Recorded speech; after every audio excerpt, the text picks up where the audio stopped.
கர்த்தராகிய இயேசு கிறிஸ்துவின் நாமத்திற்கு மகிமை உண்டாவதாக. இன்றைக்கான அனுதின ஆவிக்குரிய ஆகாரம். இஸ்ரவேல் புத்திரர்களுக்கு யோசேப்பின் வீட்டில் இரவு தங்குறதுக்கு இடமளிக்கப்பட்டுச்சு.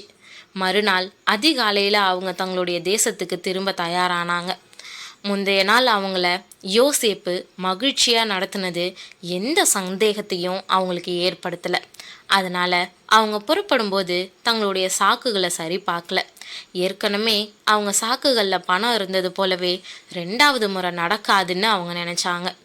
அவர்கள் பட்டணத்தை விட்டு புறப்பட்டு வெகு தூரம் போவதற்கு முன்னே யோசேப்பு தன் வீட்டு விசாரணைக்காரனை நோக்கி, நீ புறப்பட்டு போய் அந்த மனிதரை பின்தொடர்ந்து அவர்களை பிடித்து, நீங்கள் நன்மைக்கு தீமை செய்தது என்ன? அது என் எஜமான் பானம் பண்ணுகிற பாத்திரம் அல்லவா? அது போன வகை ஞான திருஷ்டியால் அவருக்கு தெரியாதா? நீங்கள் செய்தது தகாத காரியம் என்று அவர்களோடே சொல் என்றான்னு ஆதியாகமம் 44:4-5 வசனத்தில் நாம் வாசிக்கிறோம். அவங்க பின்தொடரப்பட்டாங்க. குற்றச்சாட்டுகள் முன்வைக்கப்பட்டுச்சு. அவங்க தாங்கள் குற்றமற்றவர்கள்ன்றதுனால நம்பிக்கையோடு இருந்தாங்க. அவங்க எகிப்தியர்களை போல பண்பட்டவங்களா இல்லாமல் இருக்கலாம், ஆனால் அவங்க நிச்சயமாக திருடர்கள் இல்லை. குற்றச்சாட்டுகள் ஆதரமற்றவை மற்றும் உண்மைக்கு புறம்பானவைன்றதில் அவங்க உறுதியாக இருந்ததுனால அவங்களில் யார் திருடியதாக கண்டுபிடிக்கப்பட்டாலும் அந்த நபர் தூக்கிலிடப்படலான்னு அவங்க தைரியமாக வாதிட்டாங்க. மேலும் அவனை தவிர மற்ற சகோதரர்கள் யோசேப்பின் அடிமைகளாக இருப்பாங்கன்னு உறுதியாக சொன்னாங்க. அவங்க வாதத்தை பார்த்து யோசேப்பின் பணிவிடைக்காரர்கள் அசைஞ்சு கொடுக்கவே இல்லை. எல்லாருடைய சாக்குகளையும் சோதனை செய்ய துவங்கினாங்க. ஒவ்வொரு சாக்கு மூட்டையாக திறக்கப்படும் போது சகோதரர்களுக்கு திகில் பிடிக்க தொடங்குச்சு.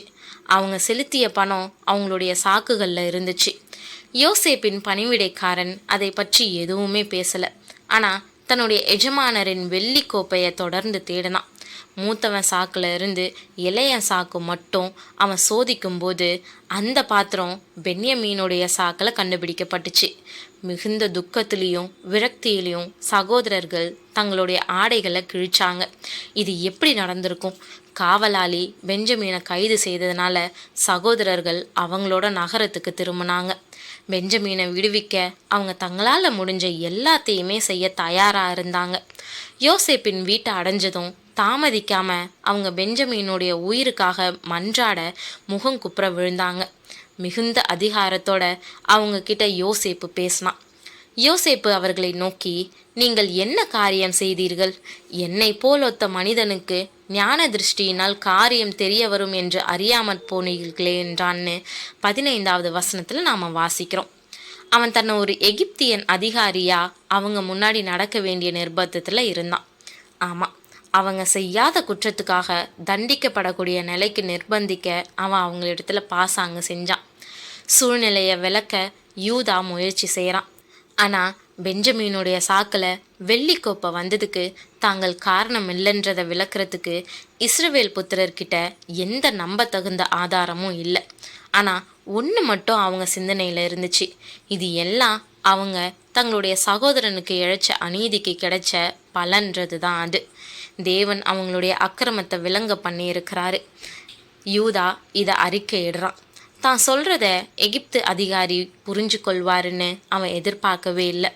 அதனால் அவன் எதை அர்த்தப்படுத்தினான்றதை விளக்க முயற்சி செய்கிறான். யூதா தேவனுடைய தீர்ப்பை ஏற்றுக்கொண்டதா சொல்கிறான்.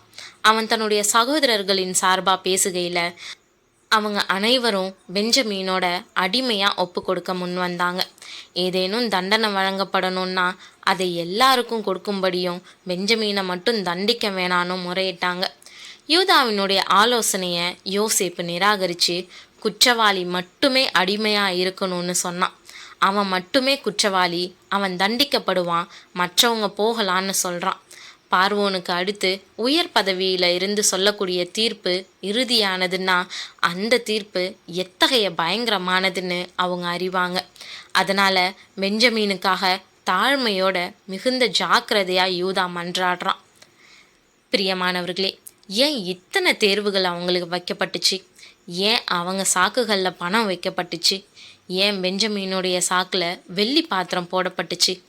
ஏன் இப்போ பெஞ்சமீனை விட்டு எல்லாரையும் விடுவிக்க அவன் விரும்பினான்? ஏன் யூதா அதுக்கு சம்மதியாம பெஞ்சமீனுக்காக வாதிடுறான்னு பல கேள்விகளுக்கு நீங்கள் விடை தேடிட்டு இருக்கலாம். யோசேப்பு அவங்கள பரீட்சிக்கிறான்.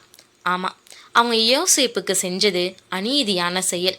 சுயலாபத்துக்காக சுயநலவாதிகளாக நடந்துக்கிட்டாங்க. ஒரு பாவமும் செய்யாத சகோதரனை அவங்க கொல்ல நினச்சாங்க. அவனை அடிமையாக விற்று போட்டாங்க. தங்களுக்கு இடையூறா அவன் இருக்கக்கூடாதுன்னு அவனை பற்றி கவலைப்படவே இல்லை. வருடங்கள் உருண்டோடிடுச்சு. அவங்க அதே குணமுள்ளவங்களா இருக்கிறாங்களா இல்லை மாறிட்டாங்களான்றதை அறிய யோசேப்பு நாடகம் நடத்துகிறான். பெஞ்சமீனை பற்றி கவலைப்படாமல், தங்களுடைய தந்தையை பற்றி கவலைப்படாமல் சுயநலவாதிகளாக வாழ்கிறதுக்கு அவங்களுக்கு சலுகை கொடுக்கப்படுது. ஆனால் அவங்க முன்பு போல இல்லாமல் தங்களுடைய சகோதரனுக்காக தங்களுடைய கழுத்தை கொடுக்க முன் வந்தாங்க. தங்களுடைய சகோதரனை விடுவிக்க எந்த தியாகமும் செய்ய முன் வந்தாங்க. யோசேப்புக்கு செஞ்ச துரோகத்தையும் அநீதியையும் நினச்சி வருந்தினாங்க. எத்தனை பெரிய மாற்றம் அவங்களிடத்துல! இன்னைக்கு கர்த்தர் நம்மக்கிட்டேயும் இந்த மாற்றத்தை எதிர்பார்க்குறாரு. நாம் சிந்திப்போம். தேவன் தாமே கிருபையும் தயையும் செய்வாராக. ஆமீன்.